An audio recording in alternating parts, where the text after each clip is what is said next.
영어 표현에 콜드 터키란 말이 있습니다.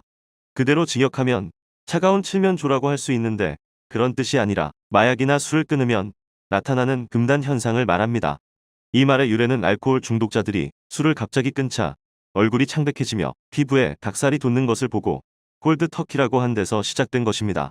이 말은 경영학에서도 쓰이는데 경영학에서 말하는 콜드 터키란 신기술을 도입하거나 신제품을 개발할 때 아무런 검토나 준비 과정 없이 바로 기술을 적용하거나 제품을 제작하는 것을 말합니다. 경영자나 관리자가 절대 해서는 안 되는 경영 방법을 의미하는 것이지요. 왜냐하면 아무리 좋은 기술이나 제품이라도 충분한 검토 과정이나 준비 없이 도입하면 대부분 예상치 못했던 부작용이 나타나거나 불량이 생기기 때문입니다. 법에 근거도 없는데 관리사무소가 수신료 수납 대행.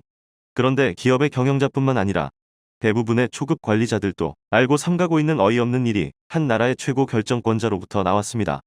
윤석열 대통령은 지난 11일 나토 회의 참석차 해외 순방 중인 상태에서 전자결제로 KBS 수신료 분리징수를 결정해버린 것입니다. 그러자 수신료를 부과하고 징수하는 현장에서는 난리가 났습니다.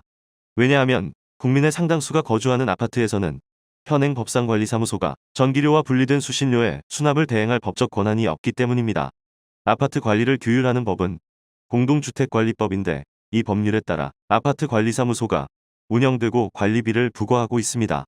그리고 관리비와 함께 주민들이 이용하는 공공서비스에 대한 사용료를 주민들을 대행해 납부할 수 있는데 이 사용료란 전기요금, 가스요금 등을 말합니다. 그런데 공동주택관리법과 이에 대한 세부 사항을 정해놓은 공동주택관리법 시행령 어디에도 TV 수신료라는 항목은 없습니다.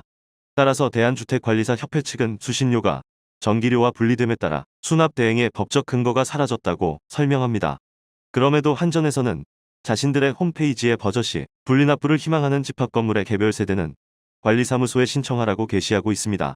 이에 이선미 대한주택관리사협회 협회장은 13일 산자부와 한전에 강력히 항의하고 한전에서 수신료를 직접 징수하라고 전달을 했습니다. 담당자들이 조금만 신중히 검토했다면 이런 일은 일어나지 않았을 것입니다. 만일 TV 수신료를 그토록 분리징수하기 원한다면 공동주택관리법 시행령을 개정하거나 별도의 법령을 제정해서 TV 수신료를 분리징수할 수 있는 법적 근거를 먼저 마련하고 시행하면 되는 것입니다.